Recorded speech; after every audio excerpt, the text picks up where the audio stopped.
Picture this, a mother standing in a hospital corridor in 1920, watching her 12-year-old daughter waste away behind a glass window. The girl weighs barely 50 pounds, her skin stretched tight over her bones like parchment paper. Her eyes, once bright and full of mischief, now stare emptily at the ceiling. The doctors have told this mother there's nothing more they can do. Her daughter has diabetes mellitus, and in 1920, that diagnosis is a death sentence. 3 months, maybe 4 if she's lucky. The mother presses her hand against the cold glass, and for the millionth time, she asks God why there isn't a cure. But here's the thing that'll blow your mind. Just 18 months later, that same little girl would be running through a park, laughing, eating ice cream, living a completely normal life. What happened in those 18 months was nothing short of a miracle.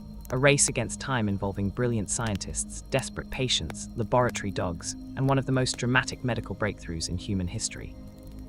Before we dive deep into this incredible journey, if you're settling in for the night and you want more fascinating historical stories that'll help you drift off peacefully, make sure you hit that subscribe button and drop a like on this video.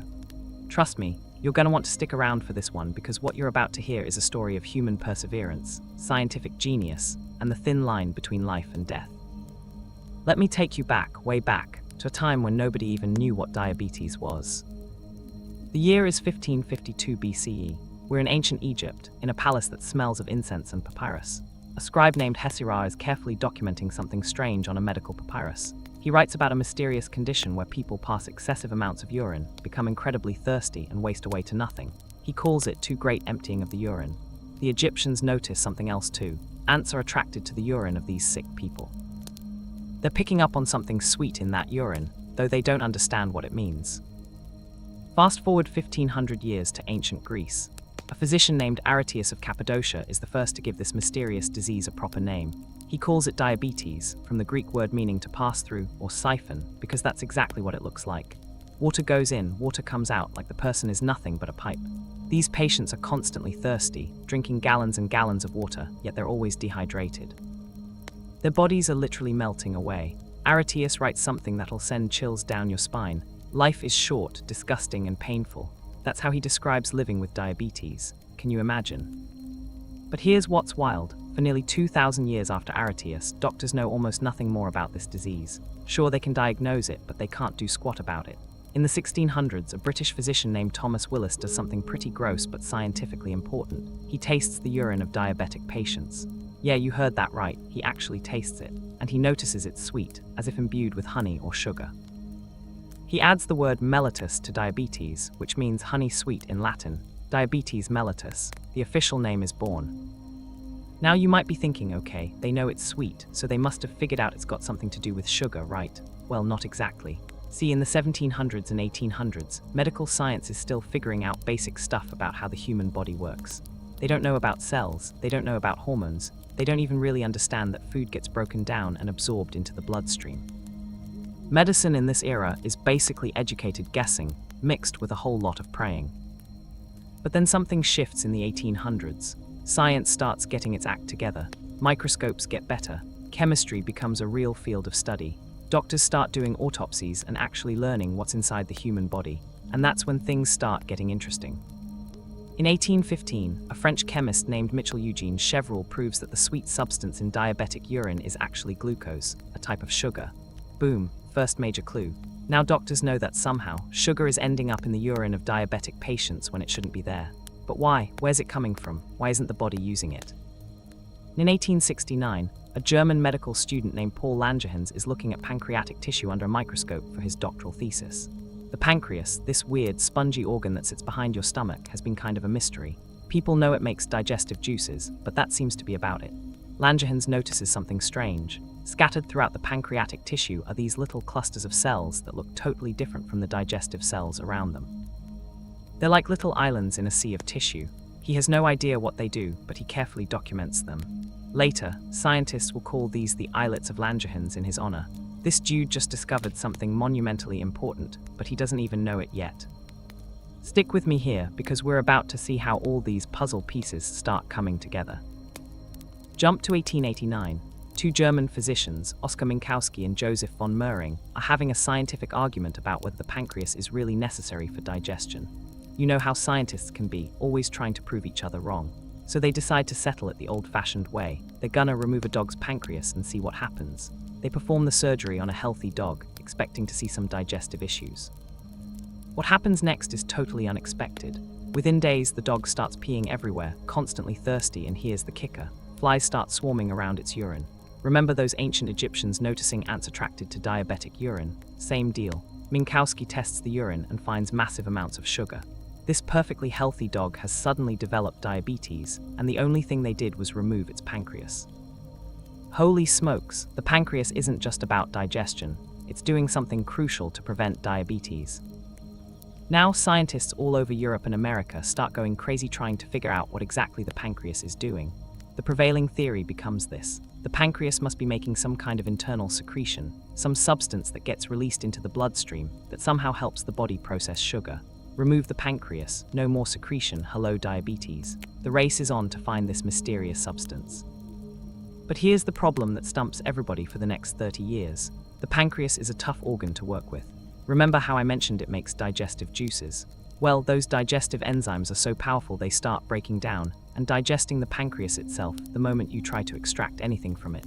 It's like trying to find a specific ingredient in a cake, while the cake is literally eating itself. Scientists are pulling out pancreas tissue, grinding it up, trying to isolate this anti-diabetic substance, but all they're getting is a soupy mess that doesn't work.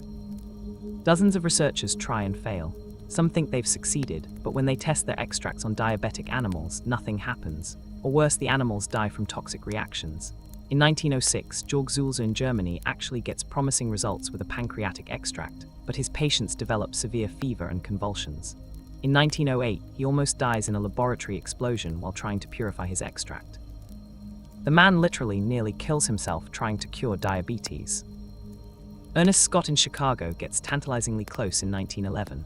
Israel Kleiner in New York makes significant progress in 1919. Nicolas Polescu in Romania does groundbreaking work in 1921. All of these guys are on the right track, but none of them can quite nail it. They can't figure out how to extract this substance in a pure enough form that works without killing the patient. And while these scientists are racing in their laboratories, people are dying. Thousands upon thousands of people, mostly children and young adults, are wasting away. By 1920, diabetes is one of the leading causes of death in the developed world. And the treatment, I'm gonna tell you about the treatment, and it's gonna make your stomach turn. The only thing doctors can do is put diabetic patients on starvation diets. I'm not talking about cutting back on desserts. I'm talking about giving patients between 400 and 800 calories a day. That's less than what a toddler needs. Adult men getting a single slice of bread and a handful of vegetables per day. Children getting even less. The theory is that if you're not eating much, your body won't have to process much sugar. And maybe that'll slow down the disease. Does it work? Sort of. It buys patients a little more time. Instead of dying in 3 months, they might last a year, maybe 2 years if they're incredibly disciplined, but they're not really living.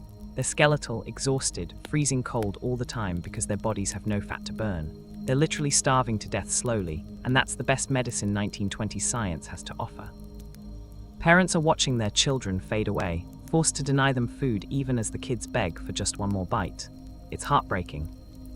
Dr. Frederick Allen, one of the leading diabetes specialists in America, runs a clinic in New Jersey where he oversees these starvation diets. He's not a cruel man. He genuinely believes this is the only way to keep his patients alive long enough for someone to discover a real cure.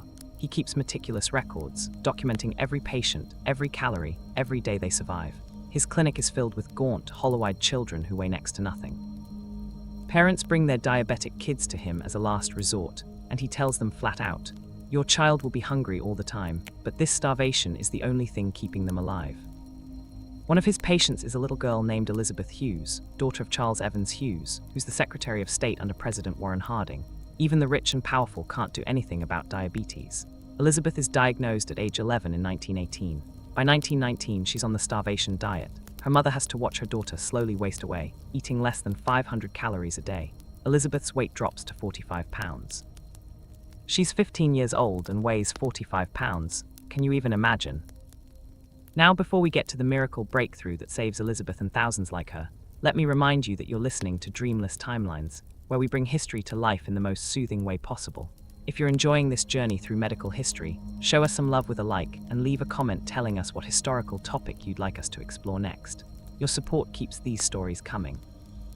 Alright, let's get back to the story.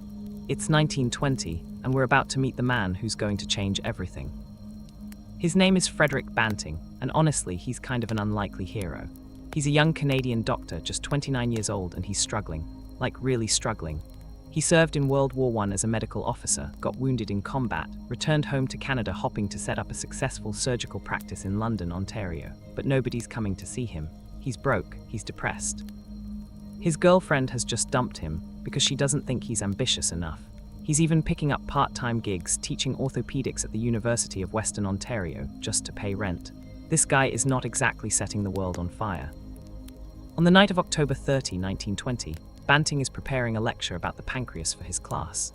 He's reading a medical journal article about how the pancreatic ducts can get blocked, causing the digestive cells to deteriorate while those mysterious islet cells that Langerhans discovered back in 1869 remain intact. Banting stays up late, reading and rereading this article, and suddenly, around 2 in the morning, an idea hits him like a lightning bolt. He scribbles in his notebook, ligate pancreatic ducts of dogs, wait 6 to 8 weeks, remove and extract. You getting this? Banting's idea is simple but brilliant. If you tie off the pancreatic ducts so the digestive juices can't get out, the digestive cells of the pancreas will self-destruct, but those islet cells should survive because they secrete directly into the bloodstream. Then you could extract the active substance from those islets without all the nasty digestive enzymes destroying it. It's so obvious in hindsight, but nobody's thought of doing it this exact way before. Banting gets obsessed with this idea. He knows he's onto something big, but there's a problem. He's not a researcher. He doesn't have a laboratory. He doesn't have funding. He doesn't even really have a reputation in the scientific community. He's just a struggling small-town doctor with a wild idea. But Frederick Banting is nothing if not persistent. In November 1920, he takes his idea to J.J.R. MacLeod, a respected professor of physiology at the University of Toronto. MacLeod is a big deal, a Scottish physiologist who's an expert on carbohydrate metabolism. Banting shows up at his office, pitches his idea, and MacLeod is skeptical, really skeptical. He points out that other researchers have tried similar approaches. He questions whether Banting, who has no research experience, can really pull this off. But Banting won't take no for an answer. He keeps pushing, he writes letters. He shows up at MacLeod's office multiple times. Finally, in the spring of 1921, MacLeod agrees to give Banting a chance, probably just to get this annoying guy to leave him alone. He offers Banting a laboratory space for the summer, 10 experimental dogs, and a student assistant named Charles Best to help with the work. That's it.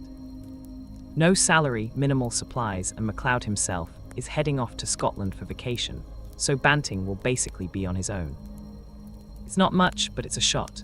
On May 17, 1921, Frederick Banting and 22-year-old Charles Best walk into a cramped, sweltering laboratory on the top floor of the medical building at the University of Toronto, and they begin what will become one of the most intense and dramatic scientific quests in medical history.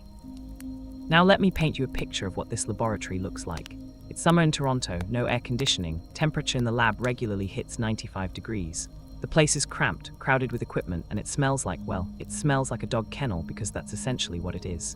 Banting and Best are working with experimental dogs, performing surgeries, keeping the animals alive for weeks at a time. It's hot, it's smelly, it's exhausting work. They start exactly as Banting envisioned. They surgically tie off the pancreatic ducts in several dogs, then wait for the pancreatic tissue to degenerate. While they're waiting, they practice removing the pancreas from other dogs to make them diabetic.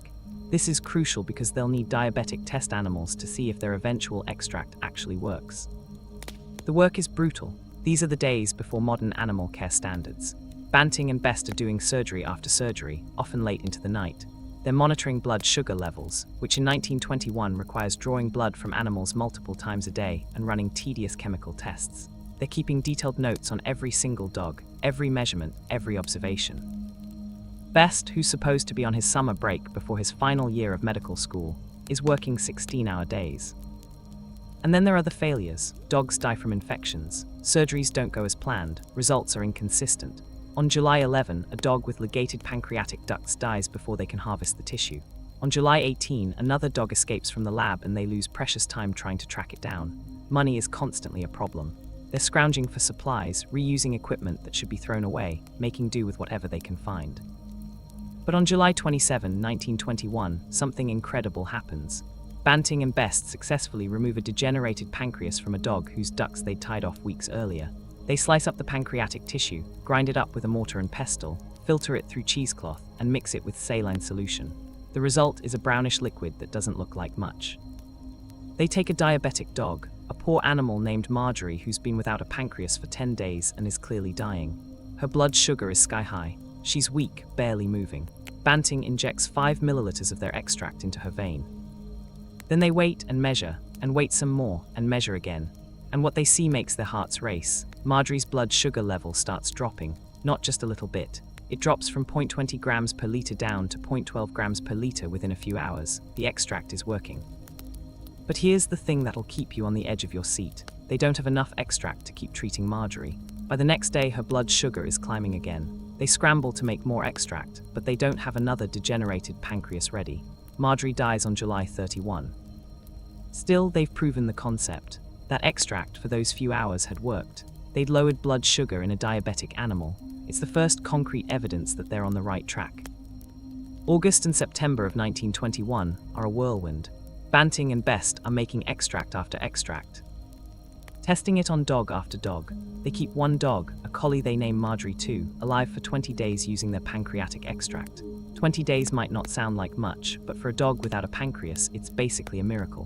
Without the extract, she would have died in 3 or 4 days. Every injection of their mysterious substance brings her back from the brink. Professor MacLeod returns from Scotland in September and is shocked by what Banting and Best have accomplished. His skepticism evaporates. This is real, they're actually onto something. MacLeod immediately mobilizes more resources. He brings in James Collip, a brilliant biochemist, to help purify the extract. He secures more funding. Suddenly, this isn't just 2 guys working in a cramped lab anymore. This is becoming a major research effort. But now the pressure is really on because word is starting to leak out. Other researchers hear rumors that the Toronto team has made a breakthrough. Competition is fierce. Remember, scientists all over the world have been chasing this for 3 decades. Nobody wants to come in second place. Banting and his team need to perfect their extract quickly and start testing it on humans before someone else beats them to the punch. In November 1921, James Collip joins the team full-time and he's a game changer. Banting and Best have proven the concept, but their extract is still crude. It works, but it's not pure enough for human use. Sometimes it works great, sometimes it barely works at all. Sometimes it causes horrible reactions in the test animals. Collip's job is to figure out how to purify this stuff, to isolate the active ingredient and make it safe and consistent. Collip throws himself into the work with obsessive intensity. He's trying every purification technique he knows. Alcohol precipitation, filtration, centrifugation, you name it. He's working day and night, running test after test. And the clock is ticking because they know patients are dying every single day. December 1921 brings both triumph and disaster. Collip makes a breakthrough in his purification method using alcohol extraction. He gets the extract so pure and potent that when he tests it on a rabbit, the rabbit's blood sugar drops to almost 0 within hours. The rabbit goes into convulsions from hypoglycemia, too little blood sugar. Collip realizes they've discovered something powerful, maybe too powerful. This extract can not only treat high blood sugar, but if you use too much, it can drive blood sugar dangerously low. It's a double-edged sword. But here's where things get juicy, and I mean real dramatic. On December 30, Banting and Best go to Collip's lab to celebrate the breakthrough, and Collip drops a bombshell. He's figured out the purification method, but he's not going to share it with them. He wants to patent the process in his own name. Can you believe this? They're supposed to be a team, working together to save lives, and Collip is suddenly trying to claim the glory for himself. Banting, who's been obsessively working on this for 8 months, who came up with the original idea, absolutely loses it. According to Best's account, Banting physically attacks Collip, grabbing him by the collar and slamming him against the wall. Best has to pull Banting off before things get really ugly. MacLeod has to step in and mediate. There are tense meetings, arguments, threats of lawsuits. Finally, they hammer out an agreement. All 4 of them, Banting, Best, Collip, and MacLeod, will share credit for the discovery. Nobody will patent the purification method because this is too important to be locked up behind commercial interests. This discovery belongs to humanity. With that drama settled, they can finally move forward to human trials. But here's the thing. Even though they've proven the extract works in dogs and rabbits, testing it on a human being is a massive leap. What if there are side effects they haven't anticipated? What if it works in animals but not in humans? What if they accidentally kill someone? They need a volunteer, someone desperate enough to try an experimental treatment that might not work, might make them sick, might even kill them. And in early January 1922, they find their first patient. His name is Leonard Thompson, and he's 14 years old. He's been diabetic for 2 years. He weighs 65 pounds. He's in the Toronto General Hospital under the care of Dr. Frederick Allen, the same Dr. Allen who runs that heartbreaking starvation clinic. Leonard is dying. His parents have given permission for the experimental treatment because they know without it, their son has maybe weeks left to live. On January 11, 1922, Leonard Thompson becomes the first human being to receive an injection of pancreatic extract. Banting, Best, Collip, and McLeod are all there, along with several other doctors. Everybody's nervous. They inject 15 milliliters of extract into Leonard's buttocks. And then they wait. They monitor his blood sugar every hour. The initial results are disappointing. His blood sugar drops slightly, from 0.44 grams per liter to 0.32, but it's not the dramatic improvement they hoped for. Worse, Leonard develops an abscess at the injection site. The extract they used wasn't pure enough. It was contaminated. It's a setback, but not a total failure. They saw some reduction in blood sugar, which means the concept works. They just need a purer extract. Collip goes back to his lab and works around the clock to improve his purification method. By January 23, he's got a much cleaner, more potent batch ready. On that cold winter day, January 23, 1922, they inject Leonard Thompson again. This time they use Collip's improved extract, and this time, something absolutely miraculous happens. Leonard's blood sugar plummets from 0.52 grams per liter down to 0.2. His ketones, toxic byproducts that build up in uncontrolled diabetes, disappear from his urine. He becomes more alert. His strength starts to return. Over the next few days and weeks, Leonard continues receiving injections multiple times a day. He starts gaining weight. Color returns to his face. He's able to get out of bed to walk around. His parents can barely believe what they're seeing. Their son, who was on death's doorstep, is coming back to life. Dr. Allen, the starvation diet specialist, is witnessing something he never thought he'd see. A diabetic patient actually getting better, not just surviving, but thriving. News of Leonard Thompson's recovery spreads through the hospital, then through Toronto's medical community, then across North America and Europe. Suddenly, every diabetic patient and every parent of a diabetic child is trying to get their hands on this miracle extract.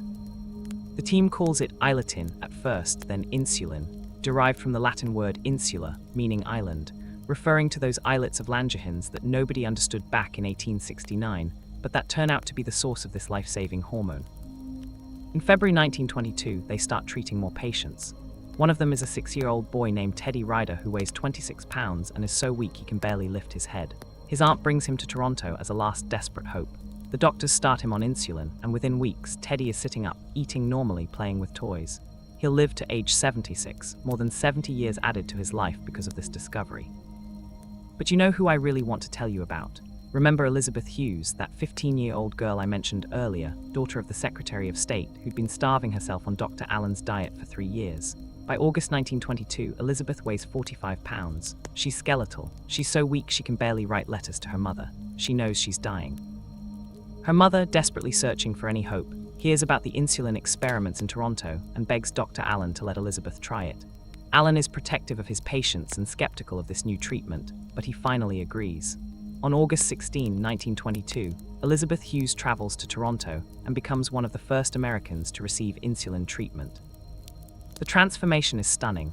Within a week, Elizabeth's blood sugar stabilizes. Within 2 weeks, she's able to eat normal meals for the first time in 3 years. Can you imagine? This girl who's been starving herself for 3 years is suddenly eating bread, vegetables, meat, even a little bit of dessert. Within a month, she's gained weight, her energy is returning, and she's able to walk around the city. By October, she weighs 105 pounds, more than double her weight from 2 months earlier. Elizabeth lives a completely normal life after that. She goes to college, gets married, has 3 children, and lives to age 73. All those years, every single day, she takes her insulin injections. Every birthday, every holiday. Every milestone in her life is a gift that wouldn't have been possible without the discovery of insulin. Now let me take a moment here to say, if you're still with me on this journey, you're exactly the kind of person who appreciates deep dives into fascinating history. Make sure you're subscribed to Dreamless Timelines so you never miss another story like this. Drop a comment and let me know what you think of Elizabeth's story because, man, it gets me every time. By the fall of 1922, demand for insulin is exploding. Diabetic patients from all over the world are flooding Toronto with letters, telegrams, phone calls, all begging for this miracle drug. But here's the problem. Banting, Best, Collip, and McLeod are researchers, not drug manufacturers. They're making insulin in small batches in their laboratory, and they can barely keep up with the demand from patients in Toronto, let alone the entire world. They need to scale up production fast. This is where a pharmaceutical company called Eli Lilly comes into the picture. In May 1922, Eli Lilly and Company of Indianapolis signs an agreement with the University of Toronto to produce insulin commercially. The university, true to its word, doesn't patent insulin or try to make money off it. They sell the rights to Eli Lilly for $1. $1. The goal is to get this life-saving medication to as many people as possible, as quickly as possible. But manufacturing insulin on a large scale turns out to be incredibly challenging. At first, they're extracting insulin from pig and cow pancreases. To get enough insulin to treat just one patient for 1 year, they need pancreases from about 60 pigs or 20 cows. Where are they going to get thousands and thousands of pancreases? They partner with slaughterhouses, collecting pancreases as a byproduct of the meat industry. It's a logistical nightmare, but they make it work. By early 1923, Eli Lilly is producing insulin in quantities large enough to start shipping it to hospitals and pharmacies across America. Other pharmaceutical companies in Europe start producing it too. Novo in Denmark, Burroughs Wellcome in England. Within a year of Leonard Thompson's first successful treatment, insulin is available worldwide. It's one of the fastest rollouts of a new medication in history. The discovery of insulin doesn't just save individual lives, it transforms the entire field of medicine. It's the first hormone ever to be isolated and used as a treatment. It proves that you can take a substance from one organism and use it to treat disease in another. It launches the entire field of endocrinology, the study of hormones. It opens doors to discovering and synthesizing other hormones like cortisone, thyroid hormone, and growth hormone. In October 1923, just 18 months after Leonard Thompson received his first injection, the Nobel Committee awards the Nobel Prize in Physiology or Medicine to Frederick Banting and J.J.R. MacLeod for the discovery of insulin. It's the fastest anyone has ever gone from discovery to Nobel Prize in the history of the award. But here's where things get controversial again. Remember Charles Best, the 22-year-old student who worked side by side with Banting through that brutal summer of 1921? He's not included in the Nobel Prize. Neither is James Collip, whose purification work made the extract safe for human use. The Nobel Committee decides to give the award only to Banting and MacLeod, presumably because Banting had the original idea and MacLeod was the senior scientist who supervised the project. Banting is furious. He thinks Best deserves to share the prize more than MacLeod, who wasn't even in Toronto for most of the crucial early work. In a gesture of protest and solidarity, Banting announces he's splitting his half of the Nobel Prize money with Best. MacLeod, not wanting to look like a jerk, announces he's splitting his half with Collip. So all four of them end up sharing the prize money, though officially only Banting and MacLeod are Nobel laureates. This snub of Best and Collip remains controversial to this day. Historians still argue about who really deserves the most credit for discovering insulin. Was it Banting, whose idea started it all? Was it Best, who did the grueling laboratory work? Was it Collip, who purified it for human use? Was it MacLeod, who provided the resources and expertise? The truth is, it was all of them. This discovery was a team effort, and it's kind of a shame that the Nobel Prize format, which at the time could only be awarded to a maximum of 2 people for any given discovery, couldn't recognize that. But you know what? The patients didn't care who got the credit, they just cared that they were alive. By the end of 1923, tens of thousands of people worldwide are taking insulin. By 1930, it's hundreds of thousands. By 1950, it's millions. Every single one of those people is living a life that would have been impossible just a few years earlier. Let me tell you about some of these lives because they're remarkable. There's James Havens, a diabetic man who receives insulin in 1922 and becomes an advocate for diabetic patients' rights. He lives to age 83, spending more than 60 years on insulin. There's Gladys Brown, diagnosed with diabetes in 1918 at age 12, kept alive on Dr. Allen's starvation diet for 4 years, finally receives insulin in 1922, and lives until 1969. She outlives Dr. Allen himself, attending his funeral in 1964. And the children, oh man, the children. Before insulin, a diagnosis of childhood diabetes was essentially a death sentence. Most kids died within a year or two. After insulin, these kids grow up. They go to school, they date, they get married, they have kids of their own. The entire trajectory of human life for diabetics is transformed overnight. Now I want to talk about what it was actually like to live with diabetes in these early years of insulin therapy, because it wasn't exactly easy. The insulin they're producing in the 1920s and 1930s is crude by modern standards. It's extracted from animal pancreases, so the purity varies from batch to batch. Sometimes it works great, sometimes not so much. Sometimes patients develop allergic reactions to the animal proteins in the insulin. And the injections themselves are rough. We're talking about big needles, like really big, and they need to be boiled before each use to sterilize them. Patients have to inject themselves 2, 3, sometimes 4 times a day. They're mixing their own insulin doses, measuring carefully, trying to balance their insulin with their food intake and activity level. there are no blood glucose meters, so patients can't easily check their blood sugar at home. They have to rely on urine tests, which only tell you what your blood sugar was a few hours ago, not what it is right now. Hypoglycemia, low blood sugar, is a constant danger. If you take too much insulin or don't eat enough, your blood sugar can drop too low, causing confusion, shakiness, loss of consciousness, even death.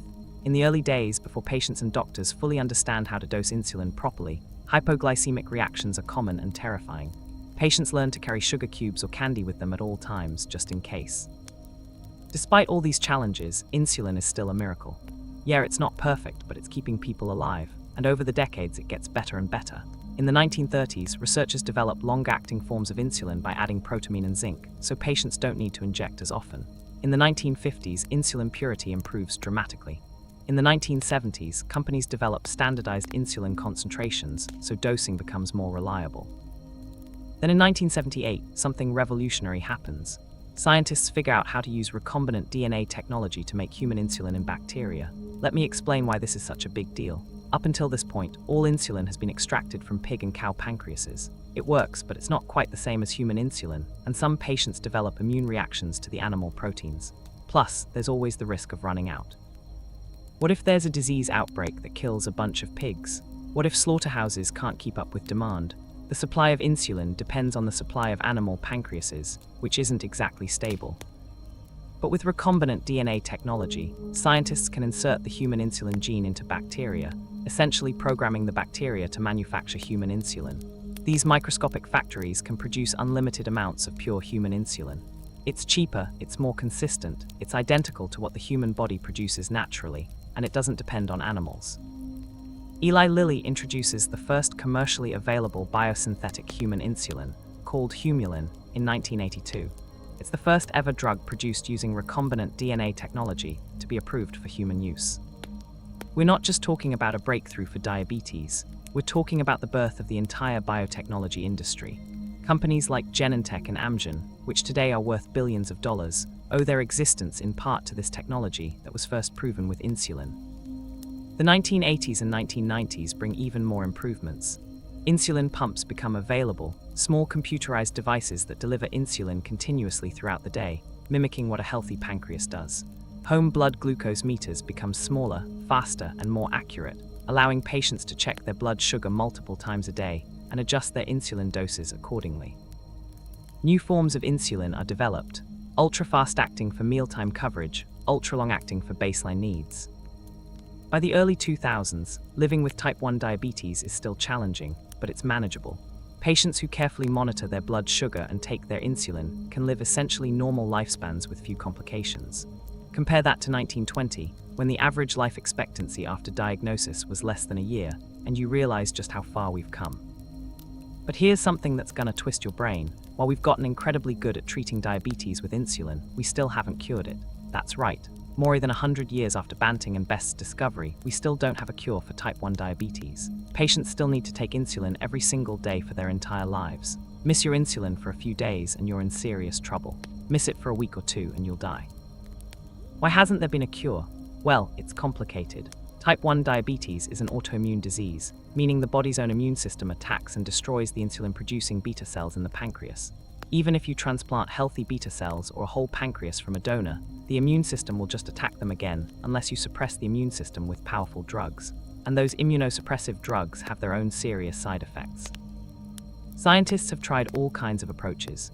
They've tried pancreas transplants and they work, but you need to take immunosuppressive drugs forever, which increases your risk of infections and cancer. They've tried transplanting just the insulin-producing islet cells, which is less invasive than transplanting the whole pancreas, but you still need immunosuppression, and the islets often stop working after a few years. They've tried encapsulating islet cells in protective membranes to hide them from the immune system, but the body forms scar tissue around the capsules that blocks oxygen and nutrients, and the cells die. They've tried stem cell therapy, trying to grow new beta cells from stem cells and transplant them. Some promising research there, but we're not quite there yet. They've tried preventing type 1 diabetes before it starts by identifying at-risk kids and trying to prevent their immune systems from attacking their beta cells. Some early trials show promise, but it's tricky. And then there's the whole question of type 2 diabetes, which is a completely different beast. Type 2 diabetes isn't about not producing insulin, It's about the body becoming resistant to insulin. It's closely linked to obesity, diet, and lifestyle. The discovery of insulin in 1922 was aimed at type 1 diabetes, and while people with type 2 sometimes need insulin too, especially in advanced cases, the real issue with type 2 is insulin resistance, not insulin deficiency. Type 2 diabetes has exploded in prevalence over the past 50 years. In 1980, about 108 million people worldwide had diabetes, almost all type 2. By 2020, that number had quadrupled to over 400 million. Today, diabetes is one of the leading causes of death worldwide, responsible for millions of deaths each year from complications like heart disease, kidney failure, blindness, and amputations. So yeah, insulin was a miracle breakthrough, and it saved countless lives, but we're still dealing with a massive global diabetes epidemic. The story isn't over. Scientists are still working on better treatments, on preventing the disease, on maybe someday finding an actual cure. But let's get back to the human side of this story, because that's what really matters, right? The statistics are important, but it's the individual lives that make this story powerful. Think about Frederick Banting. After his Nobel Prize, he becomes one of the most famous scientists in the world. He's knighted by King George V in 1934, becoming Sir Frederick Banting. He continues researching, working on other medical problems, always driven by that same desire to help people. During World War II, he's doing medical research for the Canadian military when his plane crashes in Newfoundland in February 1941. He dies from his injuries at age 49. The man who saved millions of lives dies in a tragic accident, way too young. Life's not fair sometimes. Charles Best lives a long, productive life. He continues working on diabetes research, makes other important contributions to medicine, and becomes one of Canada's most respected scientists. He never quite gets over being excluded from that Nobel Prize, though. In interviews later in life, there's always a hint of bitterness when he talks about it. He dies in 1978 at age 79, having witnessed insulin transform from a crude pancreatic extract to a sophisticated, mass-produced pharmaceutical. James Collip has a distinguished career in endocrinology, discovering and isolating other important hormones. He dies in 1965 at age 72. J.J.R. Macleod returns to Scotland in 1928 and continues researching until his death in 1935 at age 58. But you know whose story really gets me? Elizabeth Hughes, remember her, the Secretary of State's daughter who weighed 45 pounds when she started insulin therapy in 1922. She lives an incredibly full life. She marries a lawyer named William Gossett in 1930. They have 3 children. She becomes active in charity work. She travels the world. And here's the thing, she never publicly talks about having diabetes. It's not that she's ashamed, she just doesn't want to be defined by her disease. She wants to be known as Elizabeth Hughes Gossett, wife, mother, philanthropist, not Elizabeth Hughes, the famous diabetic. She takes her insulin injections religiously, multiple times a day, every single day for more than 50 years. She sees doctors regularly, manages her diet carefully, and does everything right. In 1981, at age 73, she dies from a heart attack, a common complication of long-term diabetes. But think about this, she had 59 years of life that she absolutely would not have had without insulin. 59 years of marriage, of watching her children grow up, of experiencing the world. That's the gift that Banting, Best, Collip, and Macleod gave her, and millions like her. Now, before I continue with more incredible twists in this story, I want to ask you something. If you've made it this far in this historical journey, you're clearly someone who appreciates the deep dive into how science and medicine have shaped our world. Show some love by hitting that like button and dropping a comment about what fascinates you most about medical history. And if you haven't subscribed yet, what are you waiting for? We've got tons more stories like this one. Alright, let's talk about something that's become increasingly controversial in recent years, the cost of insulin. Remember how I said the University of Toronto sold the insulin patent for $1 because they wanted it to be available to everyone? Remember how Banting himself said that insulin belongs to the world, not to him? Well, here's the cruel irony. In 2024, more than a century after insulin's discovery, many diabetic patients in America are struggling to afford their insulin. How did this happen? It's a complicated story involving patents, pharmaceutical companies, and the American healthcare system, but let me break it down for you. See, the original insulin patent from 1923 expired long ago, which should mean that insulin is available as a cheap generic drug, right? But here's the thing. Insulin has been continuously improved and refined over the past 100 years. Those improvements, those new formulations, those new delivery methods, they're all patented. The insulin people use today isn't exactly the same as what Leonard Thompson received in 1922. It's better, more effective, more convenient, and those improvements are protected by patents. 3 companies, Eli Lilly, Novo Nordisk, and Sanofi, control most of the insulin market in America. They've each developed their own proprietary insulin formulations, and they hold the patents. And the prices, they've skyrocketed. In 2000, a vial of insulin might have cost $25. By 2019, that same vial costs over $300 in some cases. Some diabetic patients need multiple vials per month. Do the math, and you're looking at thousands of dollars per year just for insulin, not counting the other diabetes supplies like test strips, syringes, and glucose monitors. For people with good health insurance, the cost is manageable because insurance covers most of it. But for people who are uninsured or underinsured, the cost is devastating. There are heartbreaking stories of diabetic patients rationing their insulin, skipping doses to make their supply last longer, going into diabetic ketoacidosis because they can't afford their medication. People have literally died because they couldn't afford insulin. In 2017, a young man named Alex Smith, 26 years old, loses his health insurance when he ages out of his mother's plan. He can't afford the $1,300 per month for his insulin and supplies. He tries to ration his insulin, stretching his supply as far as possible. In June 2017, less than a month after losing his insurance, Alec is found dead in his apartment. Cause of death, diabetic ketoacidosis. He died from lack of insulin, the same thing that would have killed Leonard Thompson in 1922 if insulin hadn't been discovered. Except Alec died in 2017, almost a century after the discovery, because he couldn't afford a drug that costs a few dollars to manufacture. Alec's story is not unique. His mother, Nicole Smith-Holt, becomes an activist fighting for affordable insulin. She testifies before Congress. She organizes protests. She tells her son's story over and over because she doesn't want anyone else to go through what her family went through. And she's not alone. There's a whole movement of diabetic patients and families fighting for insulin affordability. The pharmaceutical companies defend their prices by saying they need to recoup their research and development costs, that they're constantly improving insulin formulations, that the prices reflect the value of these life-saving medications. Critics counter that these companies are making billions in profits while patients are dying, that the original researchers never intended for insulin to be a cash cow, that it's immoral to charge exorbitant prices for a medication people literally need to survive. In recent years, there's been some movement on this issue. Some states have passed laws capping the out-of-pocket cost of insulin for patients. Some pharmaceutical companies have introduced lower-priced generic versions of their insulin. In 2023, Eli Lilly announced it's capping the price of its insulin at $35 per vial, a significant reduction. But advocates say it's not enough, that insulin should be even cheaper, that no one should ever have to choose between paying rent and buying their insulin. This whole controversy kind of brings us full circle to that moment in 1922 when Banting said insulin belongs to the world. He and his colleagues never made a dime off their discovery. They gave it away so it could save lives. And yet, 100 years later, we're dealing with this ethical mess where life-saving medication is being priced out of reach for some of the people who need it most. It makes you think about the relationship between science, medicine, and money, doesn't it? The discovery of insulin was driven by a desire to save lives, pure and simple. Banting and Best weren't trying to get rich. They were trying to keep children from starving to death. But once that discovery entered the commercial pharmaceutical world, it became a product, a commodity, something to be bought and sold.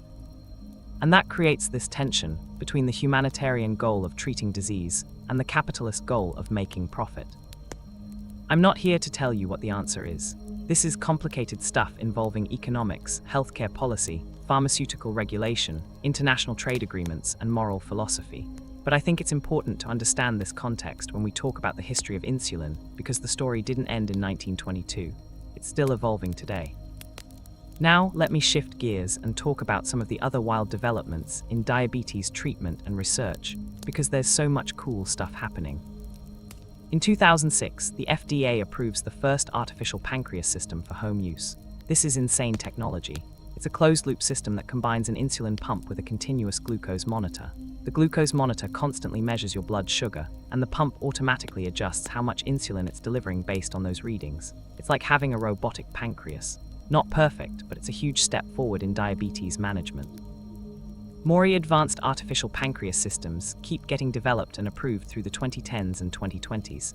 They're getting smarter, more responsive, more reliable. Some of them can even predict when your blood sugar is going to spike or drop and adjust insulin delivery preemptively. We are living in the future, folks. There's also incredible research happening with islet cell transplantation. Scientists are trying to figure out how to transplant insulin-producing cells without needing immunosuppressive drugs. One approach is to encapsulate the cells in a protective biocompatible material that lets nutrients and insulin pass through but keeps immune cells out. Clinical trials are ongoing, and some patients have been able to go years without needing insulin injections after receiving these encapsulated cell transplants. Stem cell research is another frontier. Scientists can now grow insulin-producing beta cells from stem cells in the laboratory. In theory, you could grow an unlimited supply of these cells and transplant them into diabetic patients. The challenge is getting the body to accept them and keeping the immune system from attacking them, but progress is being made. In 2021, researchers successfully transplanted stem cell-derived islet cells into a diabetic patient, and those cells started producing insulin. The patient still needed immunosuppressive drugs, but it was proof of concept. There's also gene therapy research. What if you could edit a person's genes to either make their immune system stop attacking beta cells or make other cells in the body start producing insulin? Sounds like science fiction, but it's real science being pursued in laboratories around the world. CRISPR gene editing technology has opened up possibilities that didn't exist 10 or 15 years ago. And then there's the whole field of preventing type 1 diabetes before it starts. Scientists have identified genetic markers that indicate increased risk of developing type 1 diabetes. They can monitor at-risk children for autoantibodies, immune proteins that indicate the immune system is starting to attack beta cells. Some clinical trials are testing whether drugs that modulate the immune system, given early enough, can prevent or delay the onset of type 1 diabetes. In 2022, the FDA approved teplizumab, a drug that can delay the onset of type 1 diabetes in high-risk individuals by an average of about 2 years. It's not a cure, but it's something. Type 2 diabetes, the big story of the past few years has been GLP-1 receptor agonists, drugs like Ozempic and Wegovy that you've probably heard about because they're also being used for weight loss. These drugs mimic a hormone called GLP-1 that stimulates insulin production and reduces appetite. They've been game changers for many type 2 diabetic patients, helping them control blood sugar, lose weight, and reduce their risk of cardiovascular complications. So where does all this leave us? We're in this weird place where diabetes treatment has never been better, yet the disease has never been more prevalent. We can keep type 1 diabetic patients alive and healthy for decades with insulin and modern technology, yet we still can't cure the underlying autoimmune condition. We have effective treatments for type 2 diabetes, yet obesity and sedentary lifestyles keep driving the global type 2 epidemic. We have cutting-edge research that might lead to cures in the next decade or two, yet millions of people around the world still don't have access to basic diabetes care. It's progress, absolutely, but it's incomplete progress. The story of diabetes and insulin is a story of miraculous breakthroughs and stubborn unsolved problems, of scientific triumph and systemic failures, of lives saved and lives still lost. Let me bring this back to the human level one more time because that's what really matters. Think about a kid today who's diagnosed with type 1 diabetes at age 10. In 1920, that diagnosis would have been a death sentence. The kid would have had maybe a year left to live, probably less. Today, that kid can expect to live a normal lifespan. They can go to school, play sports, go to college, have a career, get married, have kids of their own. They'll need to manage their diabetes every day, checking blood sugar, taking insulin, watching what they eat, but they can live a full life. That transformation from death sentence to manageable chronic condition is the legacy of Frederick Banting, Charles Best, James Collett, and J.J.R. MacLeod. That's what they gave the world. And every diabetic person alive today owes their life, directly or indirectly, to what those 4 men discovered in that sweltering Toronto laboratory during the summer of 1921. But here's what keeps me up at night. We're not done. There's still work to do. There are still kids being diagnosed with type 1 diabetes every day who face a lifetime of insulin injections. There are still people with type 2 diabetes suffering complications because they can't afford or don't have access to proper care. There are still researchers working late nights in laboratories trying to find that elusive cure. The race isn't over, it's still going. And maybe, just maybe, sometime in the next decade or two, we'll have another breakthrough moment like 1921. Maybe some scientist will crack the code on how to cure type 1 diabetes, or how to prevent it entirely. Maybe we'll figure out how to reverse type 2 diabetes reliably. Maybe artificial pancreas technology will get so good that diabetes becomes as manageable as wearing glasses is for vision problems. I like to imagine Frederick Banting looking down from wherever he is and seeing how far we've come since that night in October 1920 when he scribbled that idea in his notebook. I think he'd be amazed by artificial pancreases and biosynthetic insulin and stem cell research. But I also think he'd be frustrated that we still haven't found a cure, that people are still suffering, that some people can't afford their insulin. Banting was driven by this intense desire to help people, to alleviate suffering, to solve impossible problems. That drive is what kept him going through all those failures and setbacks in 1921. And that same drive is what keeps researchers going today, working toward better treatments and eventual cures. The story of diabetes is fundamentally a story about human persistence in the face of suffering. It's about people refusing to accept that a disease is incurable, refusing to believe that death is inevitable. It's about scientists like Banting who get obsessed with an idea and won't let go until they've proven it works. It's about patients like Elizabeth Hughes who endure starvation and suffering because they refuse to give up hope. It's about parents like Nicole Smith-Holt who turn their grief into activism, fighting to make sure other families don't lose their children. You know what I find beautiful about this story? It's not just about the science, though the science is brilliant. It's about what happens when brilliant, dedicated people come together with a shared purpose. Banting and Best working those brutal 16-hour days in that hot laboratory because they believed they were onto something important. Collett perfecting his purification method, even though he nearly went insane trying to get it right. MacLeod providing resources and guidance, even though he was skeptical at first. All of them eventually agreeing to give away the patent so insulin could reach as many people as possible. That's humanity at its best, right there. That's people choosing to help each other instead of pursuing personal gain. That's science and medicine fulfilling their highest purpose, which is to reduce suffering and extend life. And it's not just the scientists. Think about all the diabetic patients who volunteered for those early clinical trials in 1922, knowing they might be injecting themselves with something that could make them sicker or even kill them, but doing it anyway because they had no other options and they wanted to help prove this treatment worked. Think about Leonard Thompson, that 14-year-old kid who was the first to receive insulin, becoming a medical pioneer just by being desperately sick and willing to try an experimental treatment. This is the thing about medical breakthroughs. They don't happen in isolation. They happen because of collaboration, because of people building on each other's work, because of patients willing to participate in research, because of families and communities supporting the sick and advocating for better treatments. The discovery of insulin in 1921, built on decades of prior research by scientists all over the world who chipped away at the problem, each contributing a piece of the puzzle. Banting's insight was the last crucial piece, but it only worked because of all the groundwork laid by everyone who came before. The doctors who recognized diabetes as a distinct disease, the chemists who identified glucose in urine, Langerhans who discovered those islet cells, Minkowski who proved the pancreas was involved, all the researchers who tried and failed to extract pancreatic hormones. Every failure taught someone something, and eventually those lessons accumulated into success. That's how progress works in science and medicine. It's not usually one genius having a sudden epiphany and single-handedly solving everything. It's generations of people working on a problem, each contributing what they can, slowly moving the ball forward until finally someone crosses the goal line. And the work continues today. Right now, there are researchers in laboratories and clinics around the world working on diabetes. They're testing new drugs, developing better devices, trying to understand the genetic and environmental factors that cause diabetes, looking for ways to regenerate beta cells or reprogram the immune system. Every day, they're making small incremental advances. Most of them won't lead to dramatic breakthroughs. Most of them are just tiny steps forward. But those tiny steps add up.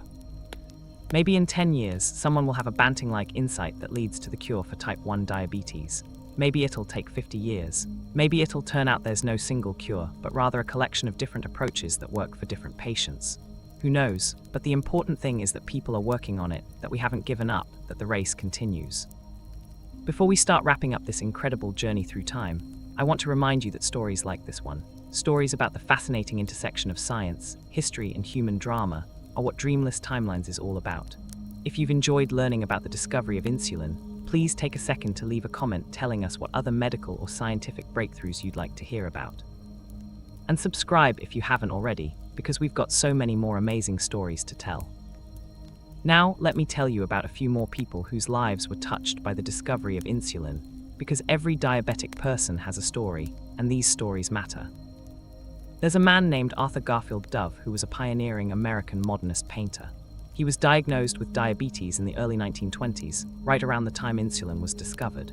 He was able to get insulin therapy, which allowed him to continue painting for another 2 decades. He died in 1946 at age 66, but without insulin, he probably wouldn't have lived past 1923. All the beautiful artwork he created in those 2 extra decades, artwork that's now in museums around the world, exists because of insulin. There's Jackie Robinson, the baseball player who broke the color barrier in Major League Baseball in 1947. He was diagnosed with diabetes in the mid-1950s. He managed it with insulin and diet for 15 years, continuing to be active in civil rights advocacy even as the disease took its toll. He died in 1972 at age 53 from a heart attack related to diabetes complications. Did insulin cure him? No. But it gave him years he wouldn't have had otherwise, years in which he continued fighting for social justice and inspiring people. There's Mary Tyler Moore, the actress from the famous TV shows The Dick Van Dyke Show and The Mary Tyler Moore Show. She was diagnosed with type 1 diabetes at age 33 in 1969. She lived with the disease for 46 more years, managing it with insulin while continuing her acting career and becoming a prominent diabetes advocate. She died in 2017 at age 80 from cardiopulmonary arrest related to diabetes complications. Nearly 5 decades of life because of insulin. The point is, every diabetic person has a story. Some live for decades after diagnosis. Some struggle with complications. Some manage their diabetes well. Some don't. But all of them have been given time they wouldn't have had without insulin, time to live their lives, to pursue their dreams, to love and be loved, to make their mark on the world. And it's not just famous people. It's millions of ordinary people whose names you've never heard. The teacher who inspires students despite managing diabetes. The parent who raises kids while taking insulin injections multiple times a day. The athlete who competes at high levels despite the disease. The artist, the scientist, the nurse, the mechanic, the chef, the writer. Every diabetic person living their life is a testament to the discovery of insulin. I think about that a lot. I think about how the work of 4 men in a Toronto laboratory over the course of a few months has rippled out across a century, touching hundreds of millions of lives, altering the course of human history in this profound but often invisible way. Because here's the thing, most medical breakthroughs don't have dramatic visible effects. It's not like the invention of the airplane or the internet where you can see the technology everywhere and obviously point to how it changed the world. Medical breakthroughs work quietly, keeping people alive who would otherwise die, preventing suffering that would otherwise occur. The absence of death and suffering is harder to see than the presence of new technology, but it's no less important. Every diabetic person who wakes up today and takes their insulin injection, who checks their blood sugar, who goes about their day managing their condition, is living proof of the importance of medical research and public health. They're alive because someone 100 years ago refused to accept that diabetes was incurable, because someone worked crazy hours in a hot laboratory, because someone was willing to try an experimental treatment, because someone decided that this life-saving discovery should be shared with the world rather than hoarded for profit. That's legacy right there. That's meaning. That's the best of what human beings can accomplish when we put our minds and hearts to solving problems that matter. Now, let me talk about something that might seem like a tangent, but actually ties into this whole story in a fascinating way: the relationship between World War I and medical progress. Frederick Banting served as a medical officer in World War I, remember? He was wounded in combat, saw horrible injuries, dealt with the trauma and chaos of war medicine. That experience shaped him. It taught him to stay calm under pressure, to improvise solutions with limited resources, to keep going even when things looked hopeless. Those skills, learned in the trenches of France, served him well in that Toronto laboratory when experiments were failing and money was running out. But it goes deeper than that. World War I accelerated medical progress in all kinds of ways. The sheer scale of injuries forced doctors to innovate. Blood transfusion techniques improved dramatically because battlefield medicine required them. Plastic surgery advanced because of the need to treat facial injuries. X-ray technology got better and more portable. Antiseptic practices became standard. The war created this urgent need for medical innovation, and that urgency drove progress. After the war, all these battle-tested medical techniques and all these trained medical personnel came back to civilian life, and they brought that knowledge and experience with them. There was also more funding available for medical research in the 1920s, partly because governments and private donors recognized how important medical advances had been during the war. So in a weird way, the discovery of insulin was indirectly influenced by World War I. Would Banting have come up with his idea without his war experience? Maybe. Would he have had the determination and grit to push through all those setbacks? Hard to say. Would the University of Toronto have had the resources and personnel to support his research without the post-war boost in medical funding and training? Possibly not. This is something historians call the war dividend in medical research. It's tragic that war drives medical progress, but it's a historical reality. Some of the most important medical breakthroughs of the 20th century came in the decades following major wars. Penicillin and antibiotics during and after World War II, advanced surgical techniques from Vietnam, trauma care protocols from Iraq and Afghanistan. I'm not saying war is good or necessary for medical progress. Obviously, it's not. But there's this complex relationship between conflict, urgency, funding, and innovation that we can't ignore when we're telling the story of medical history. The discovery of insulin happened at a particular moment in history when medical science had advanced just enough to make it possible. Microscopes were good enough to see islet cells, chemistry was sophisticated enough to analyze blood sugar, surgical techniques were advanced enough to safely remove dog pancreases, statistical methods existed to analyze experimental results. If Banting had tried this experiment 50 years earlier, in 1871, he probably couldn't have pulled it off because the necessary scientific infrastructure didn't exist yet. Timing matters in scientific discovery. You need the right person with the right idea at the right moment, when the technology and knowledge base are advanced enough to support that idea. That's why so many important discoveries happen almost simultaneously in different places. Multiple people are working on the same problem because the field has advanced to the point where that problem is now solvable. Remember I mentioned Nicolae Paulescu in Romania. He was doing pancreatic extract experiments at almost exactly the same time as Banting and Best, and he actually published his results slightly before they did. There's been some controversy over whether Paulescu should get more credit for discovering insulin.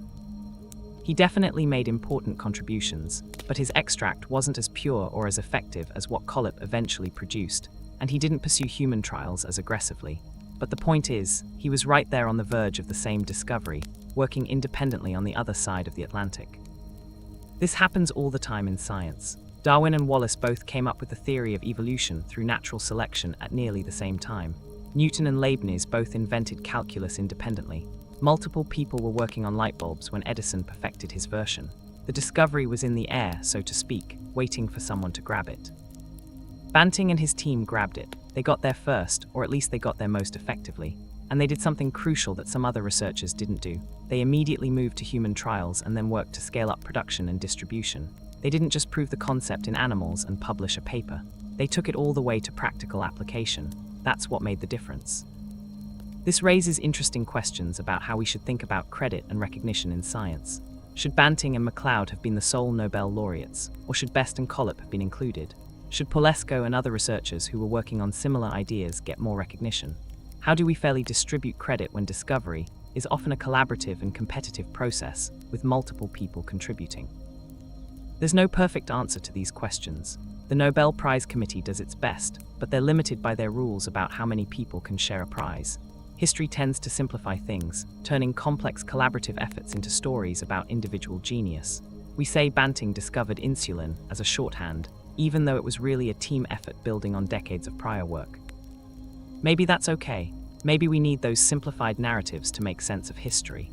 But it's worth remembering the complexity underneath the simple story, worth recognizing all the people who contributed, worth acknowledging that scientific progress is usually a collaborative effort even when one person's name ends up on the prize. All right, we're getting deep into this story now, and I want to talk about something that might make you think differently about modern medicine, the economics of drug development. I mentioned earlier the controversy about insulin prices. Let me dig into that a bit more because it's complicated and important. Developing a new drug costs a fortune. We're talking hundreds of millions to billions of dollars from initial research through clinical trials to FDA approval. Pharmaceutical companies argue they need to charge high prices to recoup these costs and fund future research. If they can't make a profit on their drugs, they won't develop new ones. That argument makes sense for genuinely new drugs. If a company spends $1 billion developing a breakthrough cancer treatment, yeah, they need to charge enough to make that money back and fund their next project. But insulin isn't new. It's a 100-year-old discovery. The basic formulation is well understood.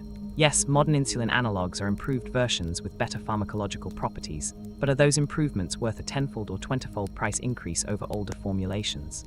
Critics say no, that pharmaceutical companies are exploiting diabetic patients who have no choice but to buy insulin to survive.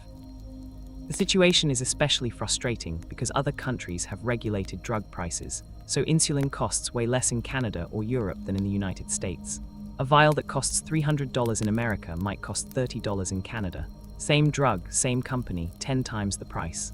Why? Because America's healthcare system allows it.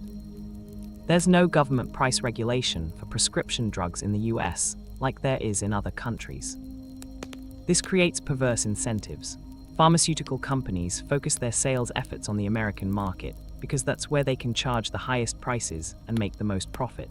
American patients essentially subsidize lower prices in other countries, and they subsidize pharmaceutical company profits.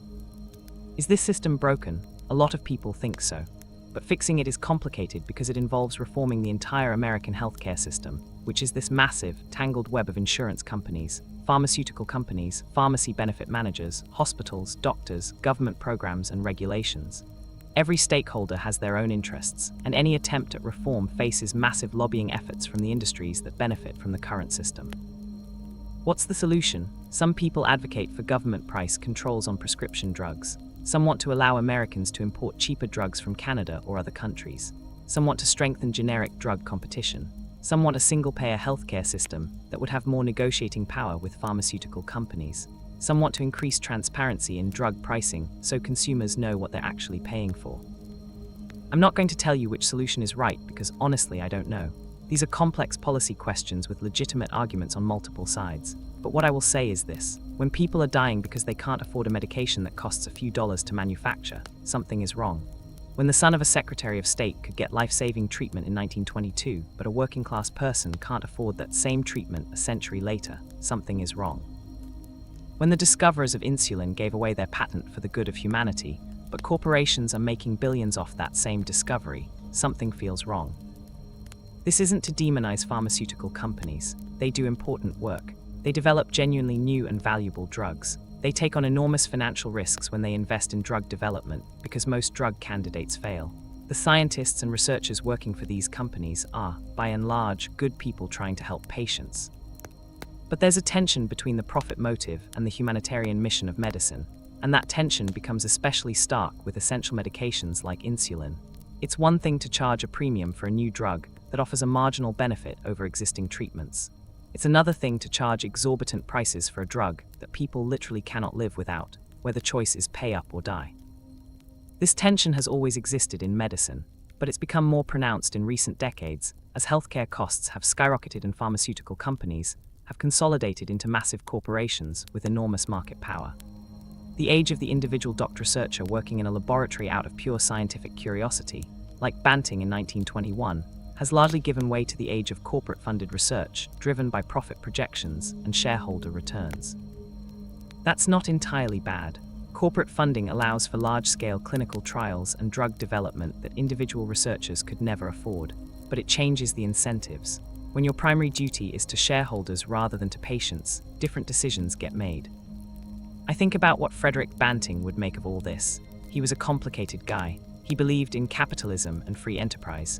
He wasn't some radical socialist, but he also believed that some things were more important than money, that some discoveries were too important to be locked behind patents and profit motives. He believed insulin belonged to the world because people were dying and he had the power to save them, and that moral imperative overrode any personal financial interest. Do we still have that kind of moral clarity in 2026? I'd like to think so, but I'm not sure. The world is more complicated now. The economics of drug development are more complex. The healthcare system is more bureaucratic. There are more stakeholders, more competing interests, more ways for good intentions to get lost in the complexity. But maybe that's always been true. Maybe every era has its own challenges, its own ways of obscuring moral clarity with complexity.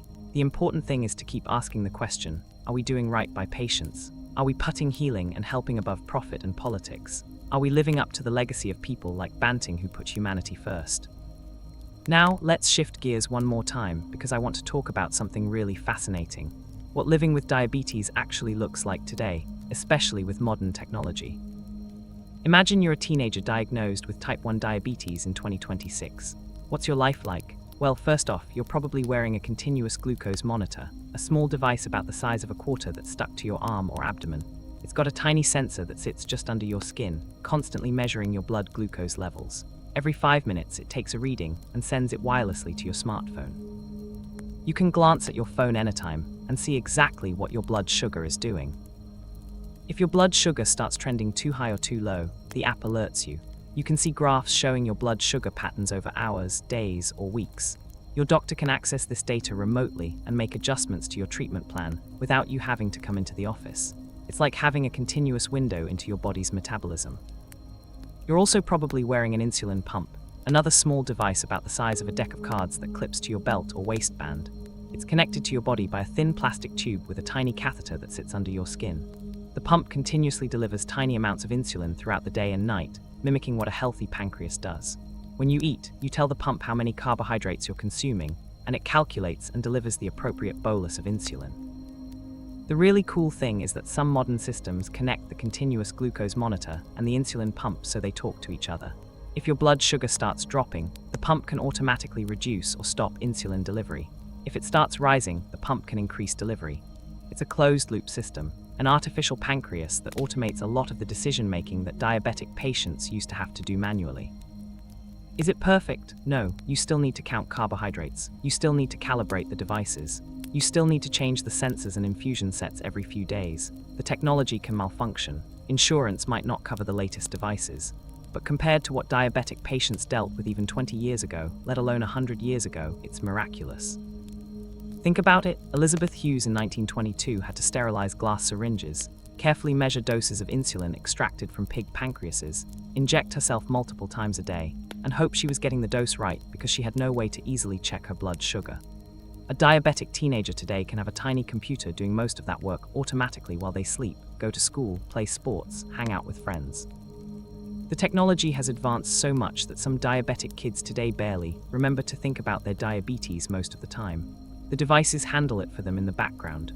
They get alerts when they need to take action, but otherwise they can just live their lives. That's transformative. But it's also expensive and not universally available. These advanced devices cost thousands of dollars. Even with insurance, the out-of-pocket costs can be substantial. In developing countries, many diabetic patients don't have access to this technology at all. They're still using syringes and vials, still doing fingerstick blood tests, still managing their diabetes the way Americans did in the 1980s or 90s. There's this massive global inequality in diabetes care. If you're a type 1 diabetic in America or Western Europe with good insurance, you've got access to cutting-edge technology that makes the disease highly manageable. If you're a type 1 diabetic in sub-Saharan Africa or rural Asia, you might not even have reliable access to insulin, let alone glucose monitors or pumps. Some diabetic patients in the developing world are still dying from lack of basic insulin, a century after its discovery. That's heartbreaking when you think about it. We have the knowledge and technology to keep every type 1 diabetic person alive and healthy, but we haven't figured out how to distribute that knowledge and technology equitably. Economics, politics, infrastructure challenges, and global inequality get in the way. Organizations like the World Health Organization and non-profits like the International Diabetes Federation are working on this, trying to expand access to insulin and diabetes care in developing countries. There's been progress. More countries have insulin available now than 20 years ago. More diabetic patients have access to blood glucose meters, but there's still a long way to go. This global inequality dimension adds another layer to the story of insulin. It's not just a story about scientific discovery. It's a story about who gets to benefit from that discovery, about how we as a global society distribute life-saving medical advances. Do we treat healthcare as a human right that everyone deserves, or as a commodity that goes to whoever can pay for it? These are fundamental questions about values and priorities, and different societies answer them differently.